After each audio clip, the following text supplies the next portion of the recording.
Hello students, कैसे हो आप सब। आशा करते हैं आप स्वस्थ होंगे, अच्छे होंगे और खूब मन लगाकर पढ़ रहे होंगे। तो बच्चों, हम आपको भूगोल पाठ 8 पढ़ा रहे हैं। हम इस पाठ में क्या पढ़ेंगे? हम इस पाठ में पढ़ेंगे मानव पर्यावरण अन्योन क्रिया, उष्ण कटिबंधीय एवं उपोष्ण प्रदेश। तो बच्चों, हमने जो पिछला पाठ 7 पढ़ा था, उसमें हमने आपको मानव के लिए पर्यावरण किस तरह का होना चाहिए और एक जगह से दूसरी जगह मानव जो है, जब हम लोग जाते हैं तो किस तरह के यातायात के साधन थे और इसके साथ साथ संचार के साधन। तो मानव जो है उसके लिए मानव को एक जगह से दूसरी जगह कैसे जाते थे और ये सब बातें हमने पाठ 7 में पढ़ी थी। तो आज हम आपको इस पाठ में मानव को किस तरह का पर्यावरण चाहिए, जैसे कि ठंड होती है तो उसको कौन कौन से प्रदेश हैं ऐसे जहाँ पर ठंड होती है तो मानव कैसे जीवन व्यतीत करता है, गर्म प्रदेशों में मानव कैसे जीवन व्यतीत करता है, वहाँ पर किस तरह से घर होते हैं। तो हम आपको इस पाठ में यह पढ़ाएंगे। तो आपको पिछला पाठ है वो अच्छे से समझ आया था। उसमें भी मानव के जीवन के साथ जुड़ी हुई बातों का हमने अध्ययन किया था। तो अब हम मानव का जो वातावरण से संबंध है उससे हम आपको परिचय कराएंगे। तो बच्चों, हम शुरू करते हैं पाठ 8 मानव पर्यावरण अन्योन क्रिया, उष्ण कटिबंधीय एवं उपोष्ण प्रदेश। तो कक्षा 7 का यह पाठ 8 है। तो बच्चों, हम शुरू कर रहे हैं। रेणुका बहुत उत्साहित थी। उसके चाचा श्रीकांत लगभग 4 महीने बाद आज घर में थे। वह एक वन्य जीव फोटोग्राफर थे तथा बहुत यात्रा करते थे। बहुत छोटी उम्र से ही रेणुका की रुचि वन्य जीव एवं वनों में थी। जब उसके चाचा ने प्रकृति संबंधी पुस्तकों से उसका परिचय कराया, दूरस्थ भूस्थल एवं वहां रहने वाले लोगों की तस्वीरें उसे हमेशा आकर्षित करती थी। तो बच्चों, आज हम आपको जो रेणुका है वो इस पाठ में आपको क्या बता रही है? वो यह बता रही है कि वह बहुत खुश थी। वो किस लिए खुश थी? वो इस कारण खुश थी कि जो उसके चाचा हैं वो श्रीलंका से लगभग 4 महीने के बाद आज घर आए थे। वो एक क्या थे? वो एक वन्य जीव फोटोग्राफर थे तथा वो बहुत यात्रा करते थे। तो बच्चों, जो वन्य जीव फोटोग्राफर होते हैं वो फोटोग्राफी के लिए वनों में जाते हैं और वहाँ पर जो जानवर हैं उनकी क्रिया वो किस तरह से कर रहे हैं उनकी फोटोज खींचते हैं और फिर वो फोटोज की प्रदर्शनी भी लगाते हैं, लोगों को दिखाते हैं मैगजीन्स में, समाचार पत्रों में। तो वो आपने कई बार देखा भी होगा। तो बहुत छोटी उम्र से ही रेणुका की रुचि वन्य जीव एवं वनों में थी। जब उसके चाचा ने प्रकृति संबंधी पुस्तकों से उसका परिचय कराया। तो बच्चों, अगर आपके घर में भी कोई व्यक्ति किसी चीज से जुड़ा हुआ है तो वो भी आपको उसके बारे में अगर बताएगा, अगर आप उसमें इंटरेस्ट लेंगे तो आपको वो बहुत अच्छा लगेगा। अब जैसे उसके चाचा वन्य जीवन से बहुत अच्छे से वो थे, तो उन्होंने जो भी अपनी किताबें बनाई तो उसका परिचय रेणुका से कराया, तो वो उसमें रुचि लेने लगी और उसको वो सब अच्छा लगने लगा। दूरस्थ भूस्थल एवं वहां रहने वाले लोगों की तस्वीरें उसे हमेशा आकर्षित करती थी।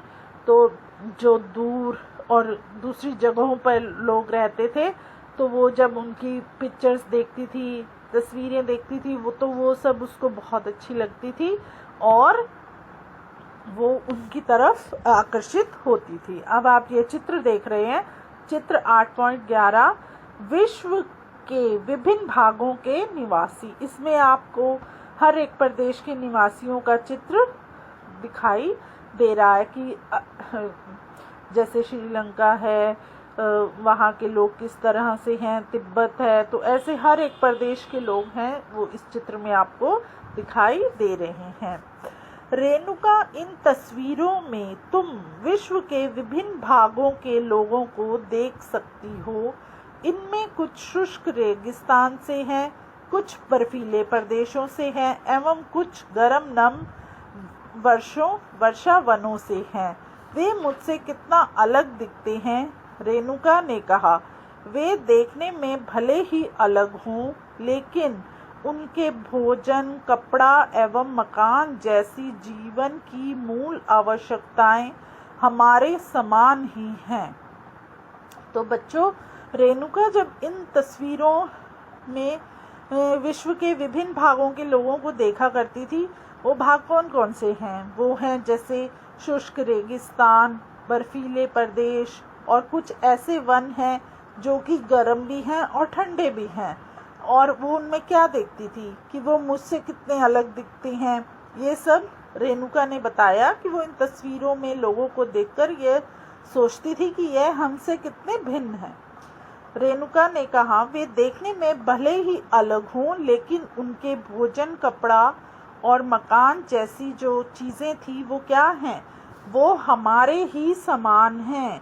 बच्चों, आप लोग समझते हो कि जो दूसरे देशों में लोग रहते हैं वो खाना कैसा खाते होंगे, उनके घर कैसे होंगे।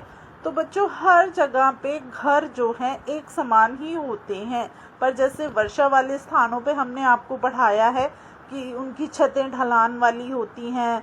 जहाँ पे बहुत गर्मी होती है तो वो ठंडक के लिए घास फूस का ज़्यादा इस्तेमाल करके ऐसी दीवारें मिट्टी की बनाते हैं कि जिससे उनको गर्मी कम लगे।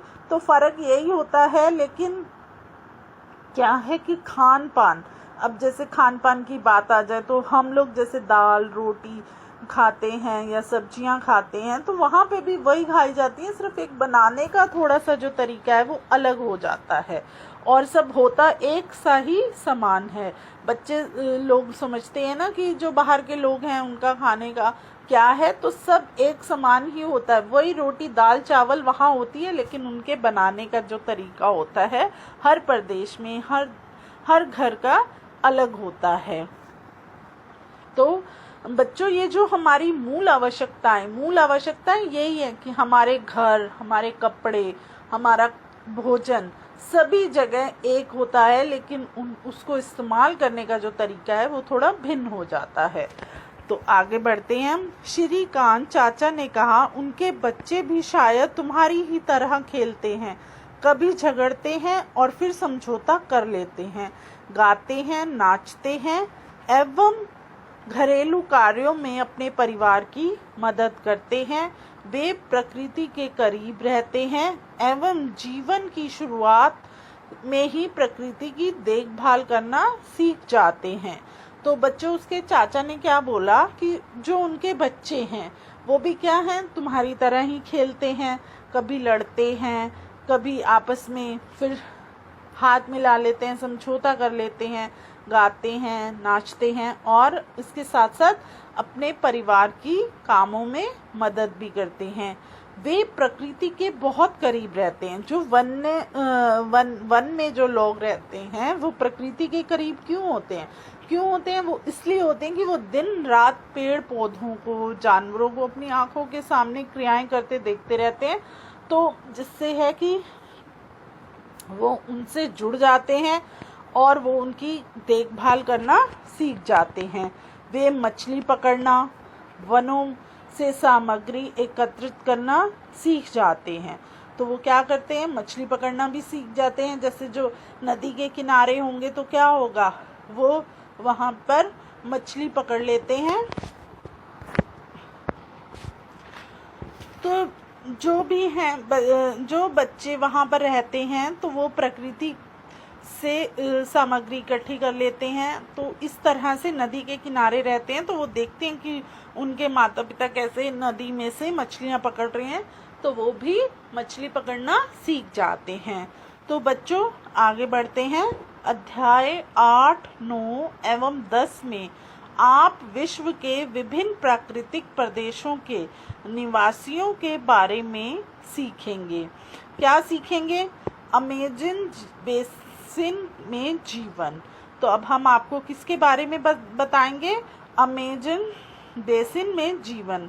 अमेजन बेसिन के विषय में जानने से पहले हम मानचित्र देखें। चित्र 8.2। ध्यान दें कि उष्णकटिबंधीय प्रदेश कर्क रेखा और मकर रेखा के मध्य स्थित है। भूमध्य रेखा के 10% उत्तर से 10 दशमलव दक्षिण के मध्य के भाग को भूमध्य रेखीय प्रदेश कहते हैं।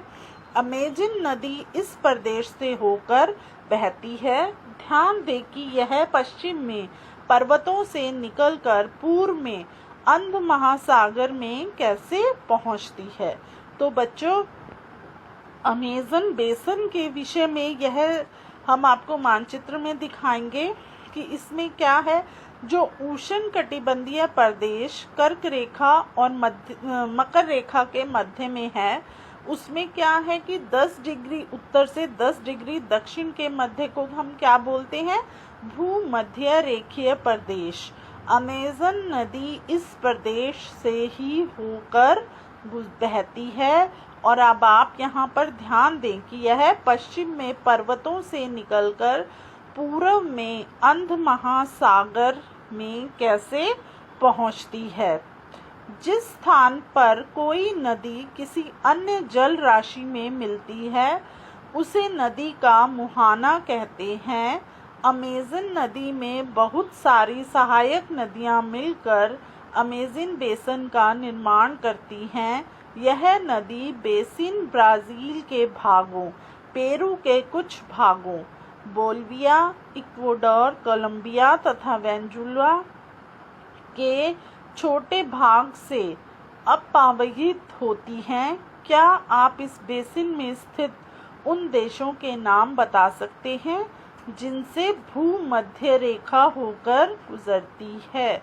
तो बच्चों, अब आप यह चित्र देख रहे हो, यह चित्र है 8.2 दक्षिण अमेरिका में अमेजन बेसिन। तो इसमें क्या है? इसमें है कौन कौन से देश आपको दिख रहे हैं कि ये इसकी सहायक नदियां आपको इस चित्र में दिखाई दे रही हैं। मकर रेखा आपको दिखाई दे रही है और वेनेजुएला है, गुयाना है। तो ये जो कोलंबिया है, इक्वाडोर है, ये आप देख सकते हैं कि किस तरह से ये है। और नीचे की तरफ आप देखेंगे दक्षिण अमेरिका में बोलिविया, पैराग्वे, चिली और इसके साथ साथ अर्जेंटीना, उरुग्वे। तो जो ये बच्चों, अब हम आपको एक शब्दावली है वो बताते हैं। सहायक नदियाँ, यह छोटी नदियाँ होती हैं जो मुख्य नदी में मिलती हैं। मुख्य नदी अपनी सहायक नदियों के साथ जिस क्षेत्र के पानी को बहा कर ले जाती हैं, वह उसका बेसिन अथवा जल संग्रहण क्षेत्र कहा जाता है। अमेजन बेसिन विश्व का सबसे बड़ा नदी बेसिन है। तो बच्चों, आपको समझ आया, जो ये सहायक नदियाँ होती हैं, ये छोटी छोटी जो नदियाँ होती हैं, वो कहाँ जाकर मिलती हैं? वो एक बड़ी नदी में जाकर मिलती हैं।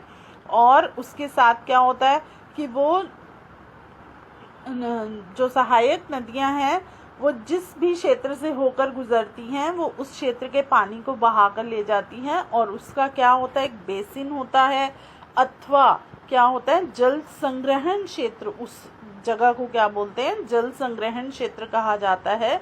जो अमेजन बेसिन है वो आपको इस चित्र में भी हमने दिखाया है, आप देख सकते हैं इस चित्र में। वो हमारा क्या है? विश्व का सबसे बड़ा नदी बेसिन है। तो ये भी एक आपका प्रश्न बन सकता है, जैसे कि विश्व का सबसे बड़ा बेसिन कौन सा है? विश्व का सबसे बड़ा बेसिन अमेजन बेसिन है।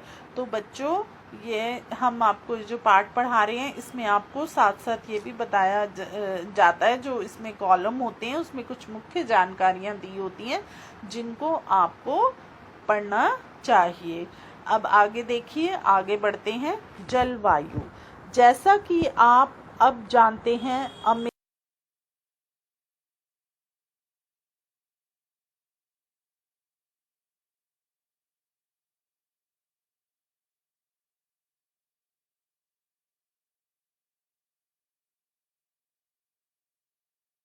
अमेज़न बेसिन भूमध्य रेखा के आसपास फैला है और पूरे वर्ष यहाँ गर्म एवं नम जलवायु रहती है।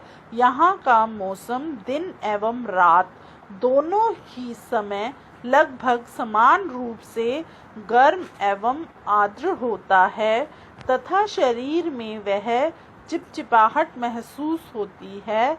इस प्रदेश में लगभग प्रतिदिन वर्षा होती है और वह बिना किसी पूर्व चेतावनी के दिन का तापमान उच्च एवं आर्द्रता अति उच्च होती है।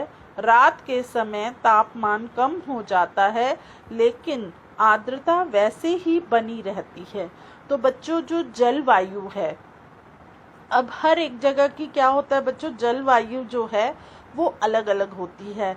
जैसा कि आप जानते हैं कि जो अमेज़न बेसिन है वो कहाँ पर है, वो भूमध्य रेखा के आसपास ही जो है फैला हुआ है। तो यहाँ पर पूरे वर्ष क्या होता है, गर्म होता है और यहाँ की जो जलवायु है वो नम रहती है। यहाँ का जो मौसम है वो क्या होता है, मौसम यहाँ दिन और रात दोनों ही लगभग समान रूप से गर्म एवं आर्द्र होता है तथा शरीर में क्या है, चिपचिपाहट महसूस होती है।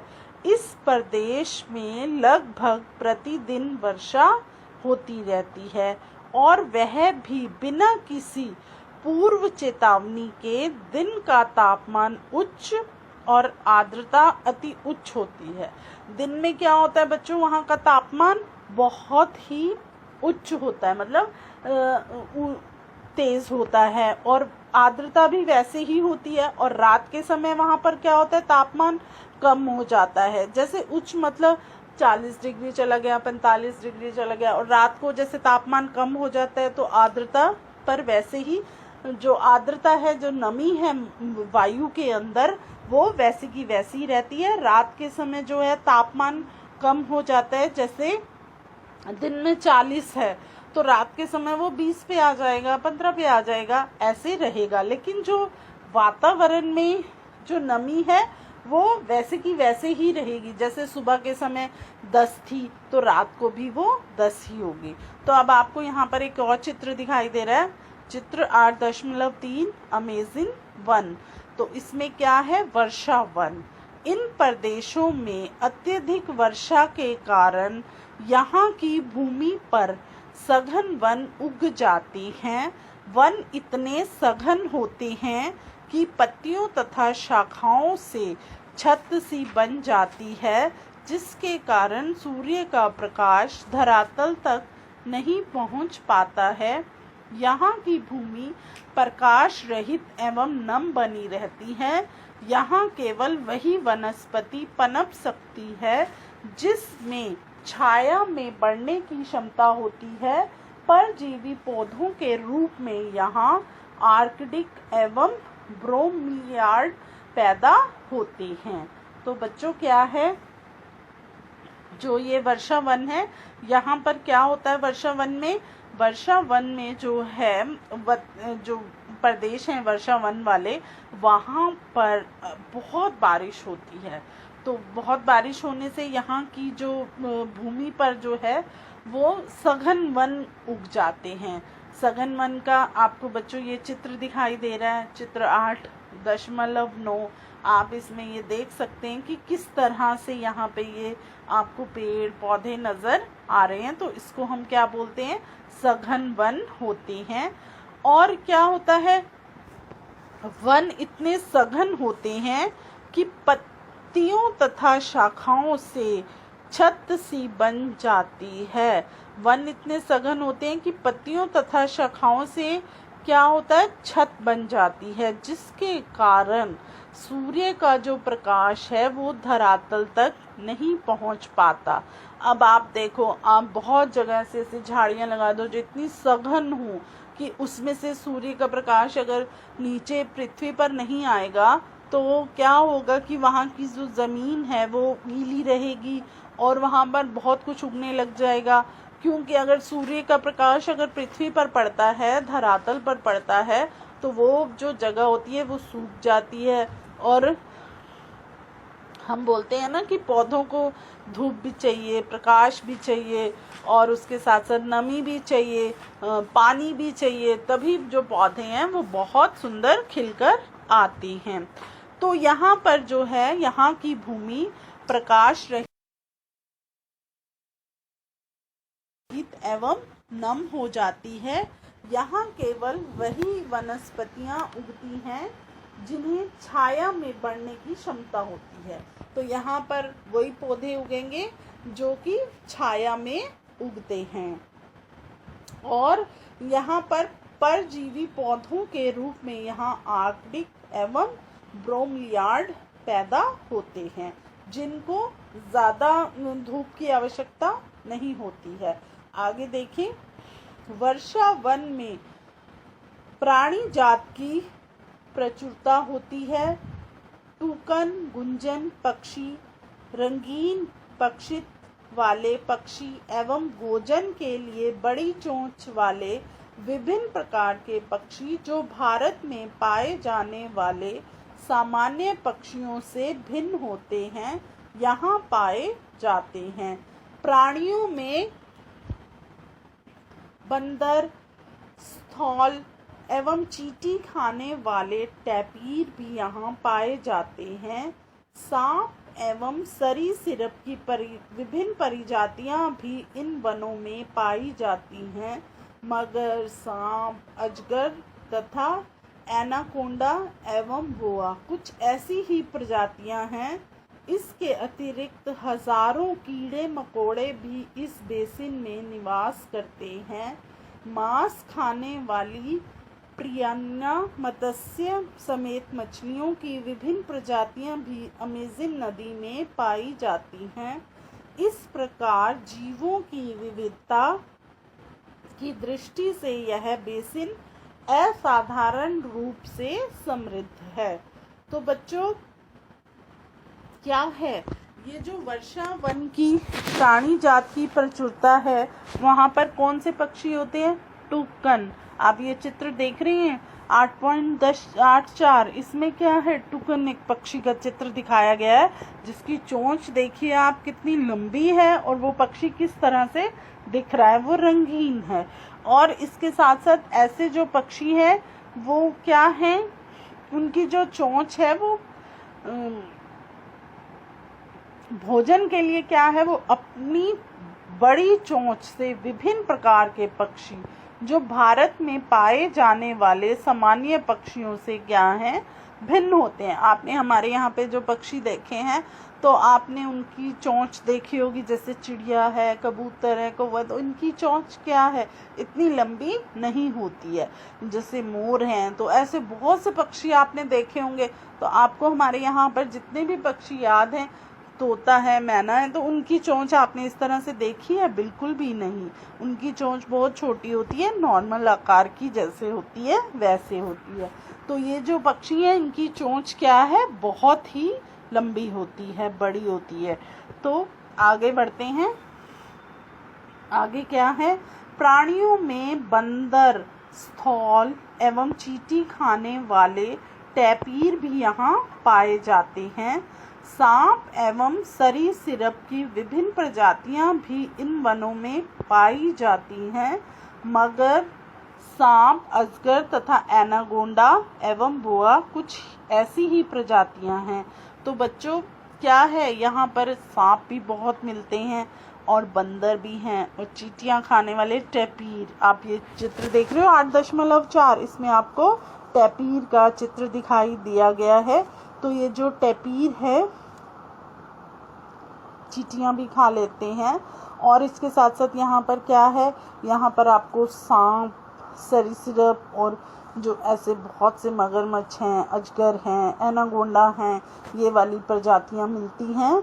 और इसके अतिरिक्त यहाँ पे क्या है, हजारों कीड़े मकोड़े हैं। जब नमी हो जाती है, बारिश जहाँ पे रहती है, जहाँ पे धूप निकलती है पर धरातल पर नहीं पहुँचती है, तो ऐसी ज़मीन में कीड़े मकोड़े भी बहुत पैदा हो जाते हैं।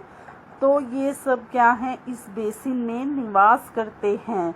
मांस खाने वाले प्रियरन मत्स्य समेत मछलियों की विभिन्न प्रजातियां भी अमेज़न नदी में पाई जाती हैं। इस प्रकार जीवों की विविधता की दृष्टि से यह बेसिन असाधारण रूप से समृद्ध है। तो बच्चों, आपको समझ में आया? हम आपको यहाँ की जो है वो वर्षा वन है उनके बारे में बता रहे थे कि यहाँ के वर्षा वन किस तरह से होते हैं और वहाँ पर कौन सी प्रजातियों के पक्षी जीव पाए जाते हैं। अब आपको हमने बताया था कि ये जो साथ में कॉलम दिए होते हैं आपको इनको ज़रूर पढ़ना चाहिए। इसमें भी महत्वपूर्ण जानकारियाँ दी होती हैं। इसमें है, क्या आप जानते हैं ब्रोमिलियाड एक विशेष प्रकार का पौधा है जो अपनी पत्तियों में जल को संचित रखता है। मेंढक जैसे प्राणी इन जल के पॉकेट का उपयोग अंडा देने के लिए करते हैं। तो ब्रोमिलियाड क्या है? एक विशेष प्रकार का पौधा है और ये अपनी पत्तियों में क्या है? जल को इकट्ठा करके रखता है और मेंढक जैसे जो हैं इन जल में क्या करते हैं? अंडा देने के लिए उपयोग करते हैं। आओ कुछ करके सीखें। अगला कॉलम है, उसमें क्या है? आओ कुछ करके सीखें। कुछ टीवी चैनल विश्व के वन्य जीवन पर वृत्तचित्र प्रसारित करते हैं। इन्हें देखें एवं अपनी जानकारी एवं अपने सहपाठियों को बताएं। तो बच्चों, ये आपको समझ में आया कि हमारे जो यहाँ वर्षा वन में जलवायु और वहाँ के पर कौन सी प्रजातियाँ पाई जाती हैं, कौन से जीव हैं, कीड़े मकोड़े हैं, इन सब के बारे में हमने आपको बताया। अब हम पढ़ेंगे आगे वर्षा वन के निवासी। यहाँ के लोग छोटे से क्षेत्र में वन के कुछ वृक्षों को काटकर अपने भोजन के लिए फसल उगाते हैं। यहाँ के पुरुष शिकार करते हैं तथा नदी में मछली पकड़ते हैं, जबकि महिलाएं फसलों का ध्यान रखती हैं। वे मुख्यतः टेपियोका, अनानास एवं शकरकंद उगाते हैं। क्योंकि मछली या शिकार मिलना अनिश्चित होता है, ऐसे में महिलाएं ही अपनी उगाई शाक सब्जियों से अपने परिवार का भरण पोषण करती हैं। वे कर्तन एवं दहन कृषि पद्धति का प्रयोग करते हैं। इसका मुख्य आहार मैनीयोक है, जिसे कसावा भी कहते हैं, तथा यह आलू की तरह जमीन के अंदर पैदा होता है। ये चींटियों की रानी एवं अंडकोश भी खाते हैं। कॉफ़ी, मक्का एवं कोको जैसी नकदी फसलें भी यहाँ उगाई जाती हैं। तो बच्चों, क्या है यहाँ का? यहाँ के जो लोग हैं वो क्या करते हैं? वनों में वृक्षों को काटकर अपने लिए, अपने भोजन के लिए फसलों को उगाते हैं। और पुरुष क्या करते हैं? जो पुरुष हैं यहाँ के वो शिकार करते हैं और नदी में से मछलियाँ पकड़ते हैं। और जो महिलाएं हैं वो क्या, जब जैसे पुरुष शिकार पर चले जाते हैं तो जो उनकी महिलाएं होती हैं वो क्या करती हैं? फसलों का ध्यान रखती हैं। और वो यहाँ पर कौन सी फसलें होती हैं? टैपियोका, अनानास, शकरकंद, ऐसी चीज़ें होती हैं। क्योंकि ये तो नहीं है कि हमेशा आप शिकार करके आओगे तो आपको मिल जाएगा शिकार, या आपको जैसे शिकार करने के अलावा आप मछली पकड़ोगे तो आपको मछलियाँ मिल जाएंगी, ऐसा कुछ नहीं है। क्योंकि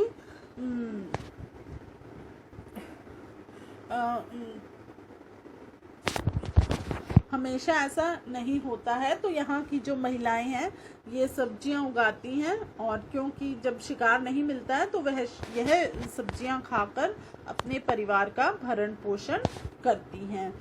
तो जो ये पद्धति कर्तन पद्धति है, तो बच्चों यहाँ पे आपको कॉलम दिया गया, इसमें कर्तन एवं दहन की पद्धति में क्या बताया गया? किसान पहले वृक्षों एवं झाड़ियों को काटकर भूमि साफ करते हैं, फिर इनको जलाते हैं, जिससे पोषक तत्व मिट्टी में मिल जाते हैं। इस साफ भूमि पर कुछ वर्षों तक जो फसल है वो पैदा की जाती है। जमीन के इस टुकड़े के बार बार प्रयोग से मिट्टी में पोषक तत्वों का अभाव हो जाता है, इसलिए टुकड़े को छोड़ दिया जाता है। इसके बाद फसल उगाने के लिए किसी दूसरे स्थान को साफ किया जाता है। इस बीच पुराने खेतों में छोटे छोटे वृक्ष उग जाते हैं। इस प्रकार मिट्टी पुनः उपजाऊ बन जाती है। तब लोग इस भूमि के टुकड़े को पुनः जोत सकते हैं। तो बच्चों, क्या है कि कर्तन और दहन पद्धति क्या है? किसान जो है पहले क्या करते हैं, वहाँ पर जैसे झाड़ियाँ लगी हुई हैं, वृक्ष लगे हुए हैं, तो वो उनको काट लेते हैं और भूमि को साफ कर लेते हैं और फिर वहाँ पर आग लगा देते हैं, जिससे क्या है कि पोषक तत्व हैं वो मिट्टी में मिल जाते हैं और फिर वहाँ पर वो फसलों को लगाते हैं। तो आपको समझ में आया कर्तन एवं दहन पद्धति क्या होती है। तो आगे देखते हैं हम। इसमें हमने आपको क्या बताया कि इनका मुख्य आहार क्या है? मैनीयोग है, और यहाँ जिसे हम क्या बोलते हैं, कसावा भी कहते हैं। और यहाँ पर जो आलू है वो ये कसावा क्या है, यह आलू की तरह ही होता है और ज़मीन के अंदर पैदा होता है। कॉफ़ी, मक्का और कोको जैसे यहाँ पर क्या है, नकदी फसलें उगाई जाती हैं।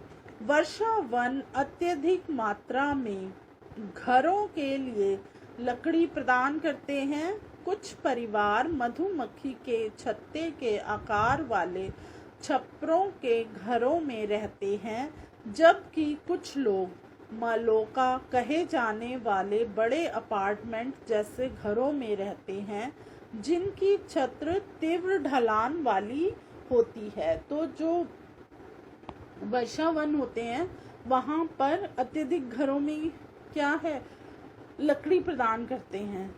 क्योंकि वहाँ पर कुछ परिवार जो हैं वो मधुमक्खी के छत्ते के आकार वाले छप्परों वाले घर में रहते हैं, जिनको हम क्या बोलते हैं, मलूका। और कहे जाने वाले बड़े अपार्टमेंट जैसे घरों में रहते हैं, जिनकी जो छतें हैं वो तीव्र ढलान वाली होती हैं, ताकि बारिश का जो पानी है उन छतों पर ना रुके और वो ढलान से नीचे बह जाए। अमेज़न बेसिन के लोगों का जीवन धीरे धीरे बदल रहा है। पुराने समय में वन के अंदर पहुंचने के लिए नदी मार्ग ही एकमात्र उपाय था।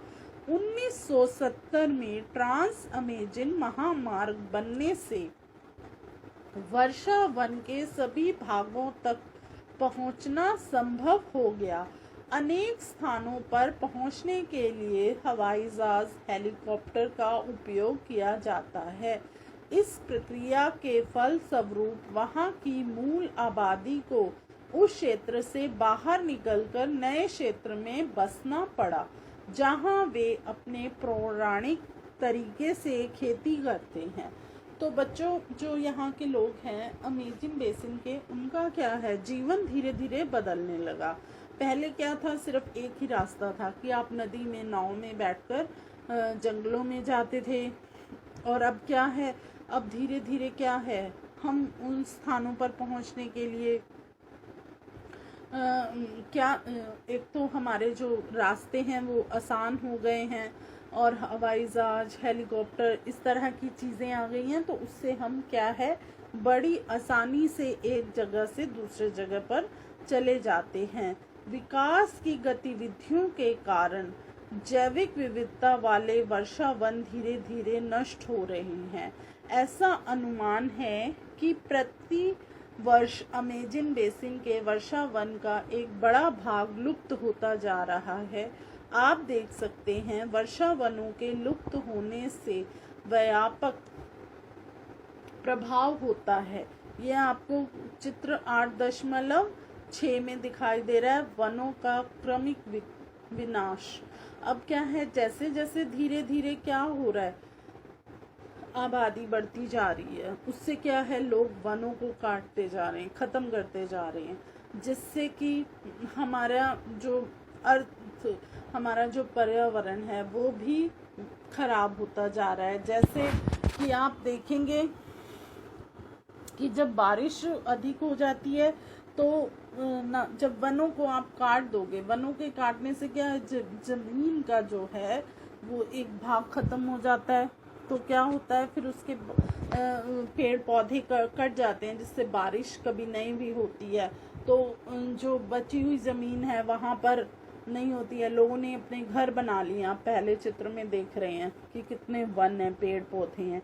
फिर उसके बाद आप दूसरे जगह पे दूसरा चित्र देखें, कितने पौधे रह गए हैं और कितने लोग, आपको रास्ता दिखाई दे रहा है, घर दिखाई दे रहे हैं, लोगों ने अपने अपने घर बना लिए। उसके बाद आप देखेंगे अगला चित्र, उसमें क्या है, और भी जंगल जो है कम हो गए हैं। तो इससे क्या है, और इसके कारण वर्षा के कारण मिट्टी की ऊपरी परत जो बह जाती है और सघन बंजर भूमि में बदल जाता है। तो बच्चों, आपको समझ में आया। फिर यहाँ पर खेती बाड़ी भी नहीं होती। जब बंजर भूमि होगी तो वहाँ पर आप खेती नहीं कर सकते हैं, आप वहाँ पर सिर्फ घर बना सकते हैं, रह सकते हैं। गंगा ब्रह्मपुत्र बेसिन में जीवन। अब आपको हम क्या बताएंगे, गंगा ब्रह्मपुत्र बेसिन में जीवन किस तरह से है। अब आपको एक चित्र भी दिखाई दे रहा है। इस चित्र में आपको ब्रह्मपुत्र नदी दिखाई दे रही है। गंगा तथा ब्रह्मपुत्र की सहायक नदियां मिलकर भारतीय उपमहाद्वीप में गंगा ब्रह्मपुत्र बेसिन का निर्माण करती हैं। चित्र 8.8। यह बेसिन उपोषण में 10 डिग्री उत्तर से 30 डिग्री उत्तर अक्षांश के मध्य स्थित है।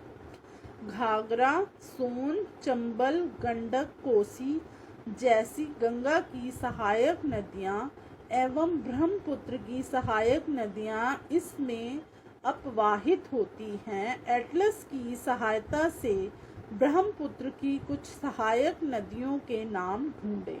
तो बच्चों, जो गंगा और ब्रह्मपुत्र की सहायक नदियां हैं वो मिलकर भारतीय उपमहाद्वीप में गंगा ब्रह्मपुत्र बेसिन का निर्माण करती हैं। यह बेसिन उपोषण में क्या है, 10 डिग्री उत्तर से 30 डिग्री उत्तर अक्षांश के मध्य में स्थित है। तो आप बच्चों ये चित्र देखें, ये चित्र आपको दिखाई दे रहा है। इसमें भारत गंगा ब्रह्मपुत्र बेसिन है। इसमें आप देख रहे हैं कि जो हमारे मुख्य देश जैसे चीन, भारत, नेपाल, पाकिस्तान, भूटान, बांग्लादेश, ये आपको दिखाई दे रहे हैं। इसमें कर्क रेखा के इधर और उस तरफ आपको सारे देश, और किस तरह से ये एक अक्षांश पूर्व से उत्तर में और उत्तर से पूर्व और उत्तर में आपको ये चित्र में दर्शाया गया है। तो ये जो नदियां हैं 10 डिग्री उत्तर से 30 डिग्री उत्तर अक्षांश के मध्य में स्थित हैं। तो आप ये चित्र में देख लेंगे। आगे देखिए, घाघरा, सोन, चंबल, गंडक, कोसी जैसी गंगा की सहायक नदियां एवं ब्रह्मपुत्र की सहायक नदियां इसमें अपवाहित होती हैं, इसमें मिलती हैं। एटलस की सहायता से ब्रह्मपुत्र की कुछ सहायक नदियों के नाम हमें ढूंढने हैं। गंगा एवं ब्रह्मपुत्र के मैदान, पर्वत एवं डेल्टा, हिमालय के गिरिपाद तथा सुंदरवन डेल्टा, ये आपको इसमें दिखाया गया है। इस बेसिन की मुख्य विशेषताएं हैं, मैदानी क्षेत्र में अनेक चाप झील पाई जाती हैं। यहाँ की जलवायु मुख्यतः मानसूनी होती है। मानसून में मध्य जून से मध्य सितंबर के बीच वर्षा होती है। तो बच्चों, यहाँ पर क्या है, इस मैदानी क्षेत्र में क्या है, अनेक चाप झीलें पाई जाती हैं। और यहाँ की जलवायु कैसे होती है, मानसूनी होती है। और ये मानसून कब होता है, ये मध्य जून से मध्य सितंबर के बीच में होता है, तब यहाँ वर्षा होती है। और ग्रीष्म ऋतु में गर्मी एवं शीत ऋतु में क्या होता है, ठंड पाई जाती है। तो आपको समझ में आ गया इसका कि एक तो यहाँ पर मैदानी क्षेत्र में चाप झील पाई जाती है और दूसरा यह क्षेत्र मानसूनी होता है। और मानसून कब आता है, वर्षा कब होती है, मध्य जून से मध्य सितंबर तक। और ग्रीष्म ऋतु में क्या होता है, यहाँ गर्मी होती है और शीत ऋतु में यहाँ ठंड होती है। भारत के मानचित्र देखिए, उन राज्यों के नाम बताइए जहाँ गंगा ब्रह्मपुत्र बेसिन स्थित है। अब आपको ये चित्र हमने दिखाया है ना 8.8, इसमें आपको बताना है गंगा ब्रह्मपुत्र बेसिन। आपको इसमें बड़ा बड़ा लिखा दिखाई दे रहा है। उत्तर में क्या है, ये गंगा ब्रह्मपुत्र बेसिन स्थित है। आगे देखेंगे बच्चों, आगे पढ़ेंगे हम। बेसिन क्षेत्र में विभिन्न प्रकार की स्थलाकृतियां हैं। जनसंख्या के वितरण में पर्यावरण की मुख्य भूमिका होती है। तीव्र ढाल वाले पर्वतीय क्षेत्र बसने के लिए प्रतिकूल हैं, अतः गंगा ब्रह्मपुत्र बेसिन के पर्वतीय क्षेत्र में कम लोग रहते हैं। मानव प्रवास के लिए मैदानी क्षेत्र सबसे उपयुक्त हैं, अतः यहाँ जनसंख्या घनत्व अधिक है। यहाँ की मिट्टी उपजाऊ है। जिन स्थलों पर फसल उगाने के लिए समतल भूमि उपलब्ध है, वहाँ के लोगों का मुख्य व्यवसाय कृषि है। धान यहाँ की मुख्य फसल है। चूंकि धान की खेती के लिए पर्याप्त जल की आवश्यकता होती है, यह उसी क्षेत्र में उगाया जाता है जहाँ अधिक वर्षा होती है। तो बच्चों क्या है, बेसिन क्षेत्र में क्या है, विभिन्न प्रकार की स्थलाकृतियाँ होती हैं और यहाँ जनसंख्या वितरण के अनुसार पर्यावरण की क्या है, मुख्य भूमिका होती है। और यहाँ पर तीव्र ढाल वाले पर्वतीय क्षेत्र हैं और यहाँ पर क्या है, कम लोग रहते हैं। और मैदानी क्षेत्र जो है यहाँ का बहुत ही अच्छा है और यहाँ की जो जनसंख्या घनत्व है वो अधिक है और यहाँ की जो मिट्टी है वो बहुत उपजाऊ होती है। और यहाँ पर फसल उगाने के लिए भूमि भी है, वो बिल्कुल समतल है। और यहाँ के जो लोगों का व्यवसाय है वो क्या है, कृषि है। और धान यहाँ की मुख्य फसल है। धान यहाँ की मुख्य फसल है क्योंकि धान को खेती के लिए क्या है, बहुत जल की आवश्यकता होती है और यहाँ पर वर्षा अधिक होती है, तो इसीलिए यहाँ पर यह फसल बहुत अच्छी होती है। यहाँ उगाई जाने वाली अन्य फसलें गेहूँ, मक्का, ज्वार, चना एवं बाजरा है। गन्ना एवं जूट जैसी नकदी फसलें भी हैं। तो बच्चों क्या है कि यहाँ पर बहुत सी फसलें भी अभी, एक धान तो यहाँ का क्या है, मुख्य फसल है क्योंकि बारिश बहुत होती है, तो इसीलिए यहाँ पर धान तो उगाते ही उगाते हैं। इसके साथ साथ यहाँ पर गेहूँ, मक्का, ज्वार, चना एवं बाजरा है। गन्ना और जूट यहाँ की क्या है, नकदी फसलें हैं। मैदान के कुछ क्षेत्रों में केले के बागान भी देखे जाते हैं। पश्चिम बंगाल एवं असम में चाय के बागान मिलते हैं। बिहार एवं असम के कुछ भागों में सिल्क के कीड़ों का संवर्धन कर सिल्क का उत्पादन किया जाता है। मंद ढलान वाले पर्वतों एवं पहाड़ियों पर वेदिकाओं की फसलें उगाई जाती हैं। तो बच्चों क्या है, यहाँ पर केले के बागान भी हैं और इसके साथ साथ पश्चिम बंगाल और असम में आपको क्या मिलता है, चाय के बागान मिलते हैं। और बिहार और असम में क्या होता है, सिल्क का उत्पादन किया जाता है। और यहाँ पर वेदिकाओं में भी फसलों को उगाया जाता है।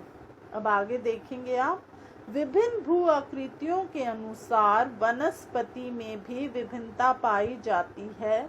गंगा ब्रह्मपुत्र के मैदानों में सागवान, साखू एवं पीपल के लिए उष्णकटिबंधीय पर्णपाती पेड़ भी पाए जाते हैं।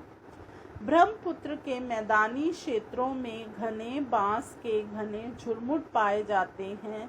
डेल्टा क्षेत्र मैंग्रोव वन से घिरा है। उत्तराखंड, सिक्किम एवं अरुणाचल प्रदेश की ठंडी जलवायु एवं तीव्र ढलान वाले भागों में चीड़, देवदार एवं फर जैसे शंकुधारी पेड़ पाए जाते हैं। तो बच्चों क्या है, यहाँ पर विभिन्न भू आकृतियों के अनुसार वनस्पति में क्या है, भिन्नता पाई जाती है।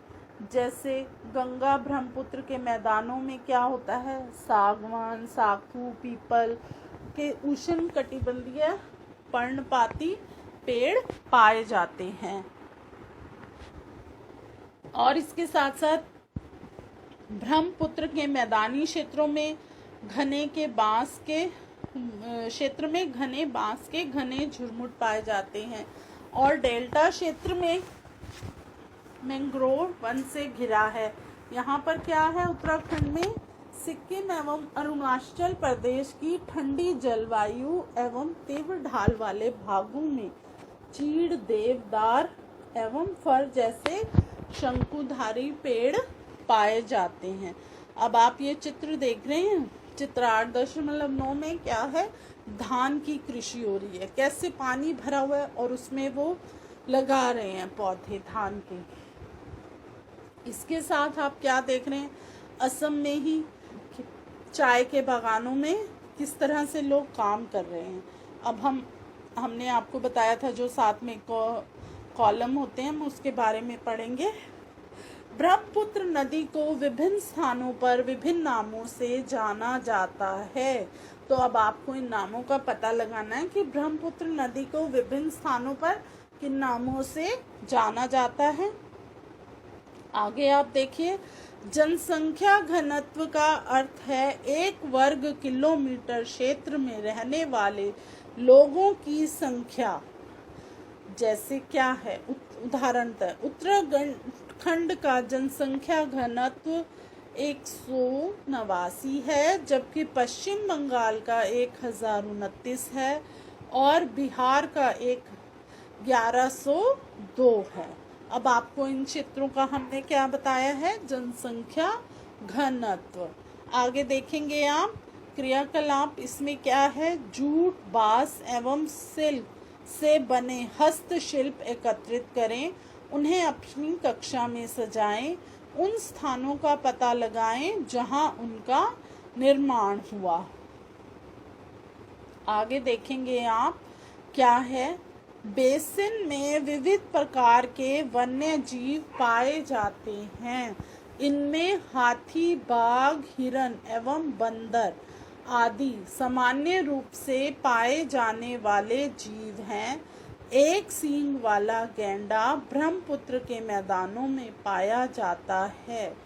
8.11 चित्र में आप देखिए, एक सींग वाला गैंडा आपको दिखाई दे रहा है। तो क्या है, बेसिन में क्या है, विविध प्रकार के वन्य जीव पाए जाते हैं। इनमें हाथी, बाघ, हिरण और यहाँ पर क्या है, बंदर। और यहाँ की जो मुख्य वो दिखाया इन्होंने, एक सींग वाला गेंडा, वो आप चित्र में देख सकते हैं। डेल्टा क्षेत्र में बंगाल टाइगर, मगर एवं घड़ियाल पाए जाते हैं। अब चित्र 8.12 में आपको मगर के चित्र दिखाए गए हैं, आप देख सकते हैं। यहाँ पर क्या पाया जाता है, डेल्टा क्षेत्र में बंगाल का टाइगर, घड़ियाल, मगरमच्छ आदि। आगे देखेंगे, नदी के साफ जल, झील एवं बंगाल की खाड़ी में प्रचुर मात्रा में जलीय जीव पाए जाते हैं। रोहू, कतला एवं हिल्सा मछलियों की सबसे लोकप्रिय प्रजातियां हैं। मछली एवं चावल का इस क्षेत्र में रहने वाले लोगों का मुख्य आहार है। तो बच्चों क्या है, बंगाल की खाड़ी में बहुत अधिक मात्रा में क्या है, जलीय जीव पाए जाते हैं। और उनमें ये रोहू, कतला क्या है, मछलियाँ जो सबसे अधिक लोकप्रिय वहाँ की हैं। और यहाँ के लोगों का मुख्य आहार मतलब खाना क्या है, यहाँ के लोगों का मुख्य आहार है चावल और मछली। अब आगे देखेंगे आप, आगे आपको एक कॉलम भी है इस पृष्ठ पर, वो पढ़ेंगे हम। क्या आप जानते हैं वेदिकाओं का निर्माण खड़ी ढलानों पर समतल सतह बनाकर कृषि करने के लिए होता है।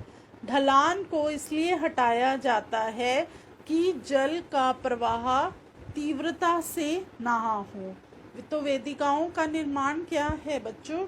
खड़ी ढलान वाली समतल सतह पर कृषि करने के लिए होता है, इसीलिए हटाया जाता है कि वहाँ पर, अब आप ये चित्र देख रहे हैं, इस चित्र में आपको वेदिका कृषि दिखाई दे रही है कि किस तरह से उन्होंने किया हुआ इसकी ढलान को नियंत्रित। आगे देखेंगे आप, झील जीविका का साधन, एक केस अध्ययन। ये एक केस अध्ययन है, आप इसको पढ़ें। इसमें एक चित्र है, इस चित्र में क्या है? साफ झील। विनोद एक मछुआरा है जो बिहार के मतावली मोन गांव में रहता है। आज वह एक प्रसन्न व्यक्ति है। मछलियों की विभिन्न प्रजातियों को पालने के लिए उसने अपने साथी मछुआरों रविंद्र, किशोर, राजीव तथा अन्य के साथ मोन या चाप झील को साफ किया। झील में उगने वाले स्थानीय खरपतवार वेरिनिया हाइड्रिला मछलियों का भोजन बनते हैं। झील के आसपास की भूमि उपजाऊ है। वह इस जमीन पर धान, मक्का एवं दलहन जैसी फसलें बोता है। खेत की जुताई के लिए भैंस का उपयोग किया जाता है। वहाँ के लोग बहुत संतुष्ट हैं। नदी में पकड़ने, खाने व बेचने के लिए काफ़ी मछलियाँ हैं, जिन्हें पकड़कर वो पास के शहरों में भी बेचते हैं।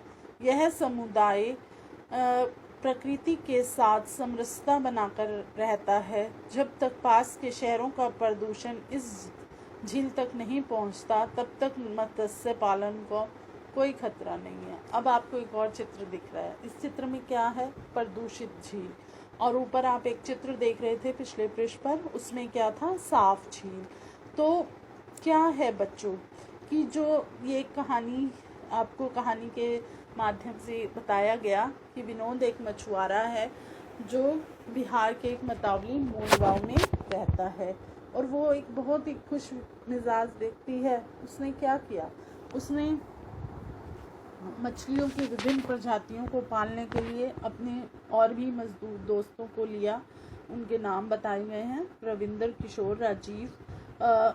उसने क्या किया? मोन या चाप झील को साफ किया और झील में उगने वाले खरपतवार को, भोजन जो बनाते हैं मछलियों का, उसकी भूमि को क्या किया? उपजाऊ किया। और यहाँ पर इस ज़मीन पर उसने धान, मक्का जैसी फसलों को बोया। और खेत में जुताई के लिए उसने किसका उपयोग किया? उसने भैंस का उपयोग किया। और वहाँ के लोग क्या हैं? बहुत ही संतुष्ट हैं। और फिर उसके बाद उसने क्या किया?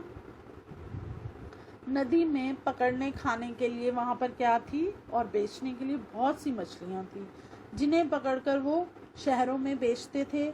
और यहाँ के जो समुदाय के लोग थे, उन्होंने प्रकृति के साथ अपना एक अच्छा तालमेल बिठाया हुआ था। इसके अगर इस झील तक प्रदूषण नहीं पहुँचता है शहरों का, तो क्या है, ये झील एक बहुत सुंदर झील बनी रहेगी और यहाँ पर अच्छी मछलियों का जो है पैदा होती रहेंगी और मत्स्य पालन होता रहेगा, जिससे कि ये लोगों का भी घर चलता रहेगा और यह उस झील को साफ भी बनाए रखते हैं। अब आप इसमें देखिए, क्या आप जानते हैं सार्वभौमिक स्वच्छता कवरेज प्राप्त करने और स्वच्छता पर ध्यान केंद्रित करने के प्रयासों में तेजी लाने के लिए भारत के प्रधानमंत्री ने 2 अक्टूबर 2014 को स्वच्छ भारत मिशन का शुभारंभ किया था। ये बात आप सब बच्चों को याद होगी, आप उस समय थोड़े छोटे होंगे, लेकिन आपको पता होगा, आपने सुना भी होगा, हर वर्ष 2 अक्टूबर गांधी जयंती के दिन हम स्वच्छ भारत मिशन को मनाते हैं। इसमें क्या था? इसमें हमारे प्रधानमंत्री नरेंद्र मोदी जी ने इसका प्रारंभ किया कि हमें अपने भारत को, अपने देश को किस तरह से साफ रखना है। इसीलिए 2 अक्टूबर को हर वर्ष स्वच्छ भारत मिशन बनाया जाता है और साथ साथ लोगों को जागरूक किया जाता है अपने आसपास के क्षेत्र को स्वच्छ रखें, साफ रखें। इसके लिए लोगों को इनाम भी दिया जाता है। तो बच्चों, आप सब भी अपने घर को, अपने घर के आसपास के क्षेत्र को, अपने विद्यालय को साफ सुथरा बनाने का और इस स्वच्छ भारत मिशन में अपना योगदान अवश्य दें। अब हम आगे बढ़ते हैं। आगे हम देखेंगे, आपको एक चित्र दिखाई दे रहा है, गंगा नदी के तट पर स्थित वाराणसी शहर। तो गंगा नदी के तट पर क्या है, ये स्थित है हमारा वाराणसी शहर। गंगा ब्रह्मपुत्र के मैदानी इलाकों में कई बड़े शहर एवं कस्बे स्थित हैं। इलाहाबाद, कानपुर, वाराणसी, लखनऊ, पटना एवं कोलकाता जैसे 10 लाख से अधिक आबादी वाले शहर गंगा नदी के तट पर स्थित हैं। इन शहरों तथा यहाँ स्थित उद्योगों का गंदा पानी बहकर नदी में जाता है, जिससे नदी प्रदूषित होती है।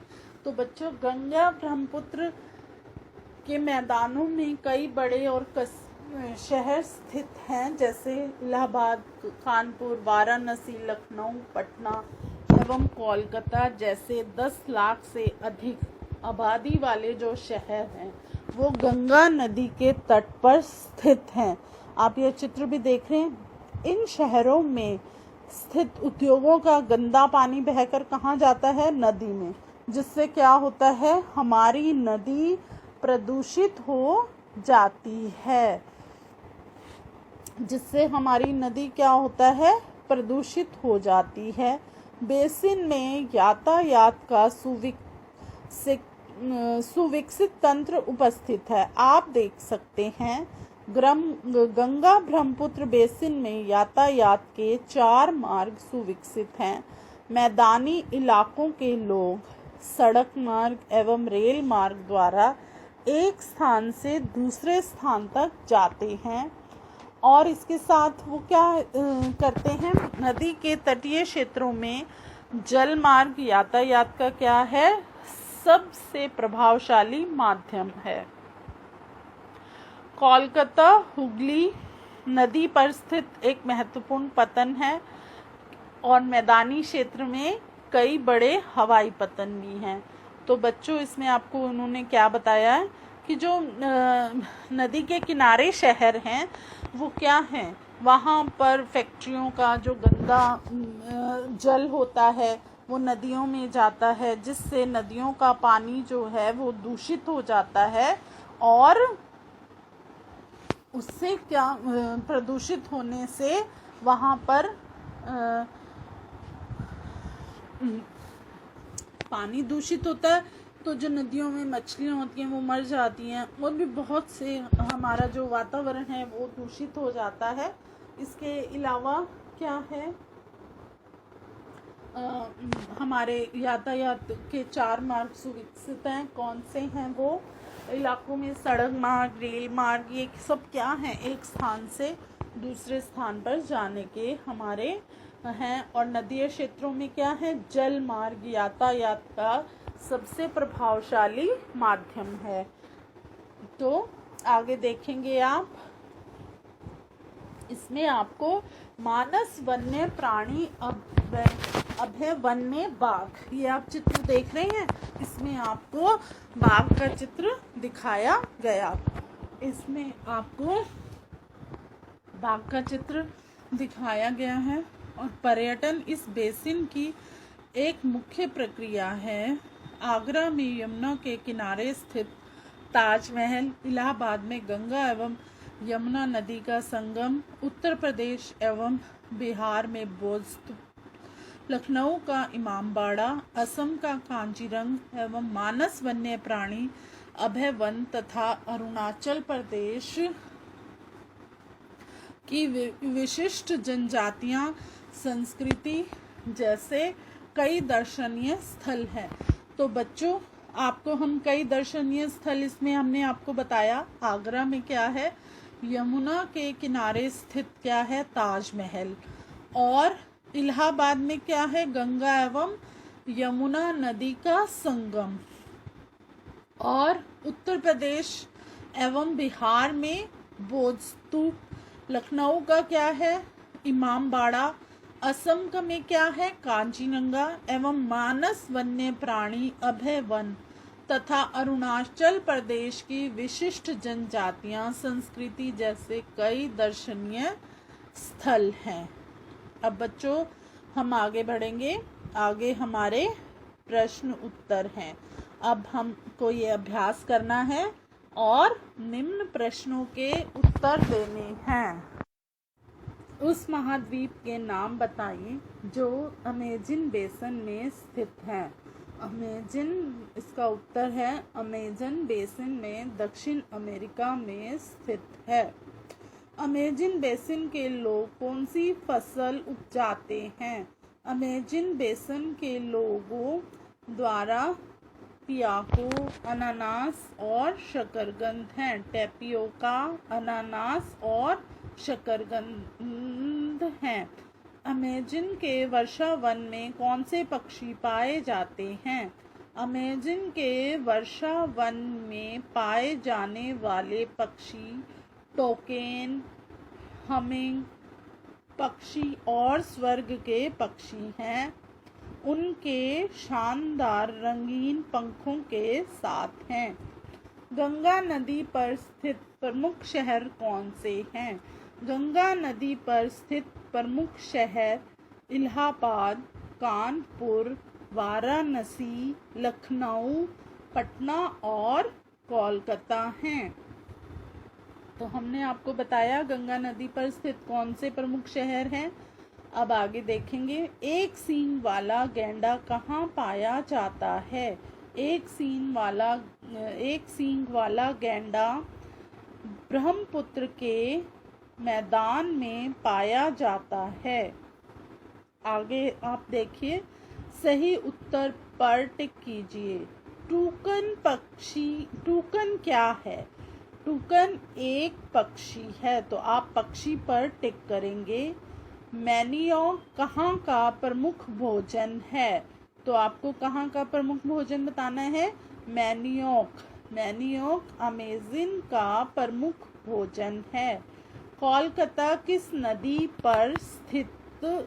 नदी के तट पर स्थित है? कोलकाता हुगली नदी के तट पर स्थित है। देवदार एवं फर किसके प्रकार हैं? तो देवदार और फर किसके वो हैं, आपको इसके बारे में बताना है। देवदार और फर शंकुधारी वृक्ष के प्रकार हैं। बंगाल टाइगर कहाँ मिलता है? तो आपको बताना है बंगाल टाइगर डेल्टा क्षेत्रों में मिलता है। अब आप देख रहे हैं, आपने इनका मिलान करना है। सूती कपड़े हमें हमारा क्या है सूती कपड़ों का? वाराणसी। मलोका तिरछी छत या ढालू छत आप इसको बोल सकते हैं। उसके बाद पिराहन क्या है? एक मछली है। रेशम कीट पालन है। फिर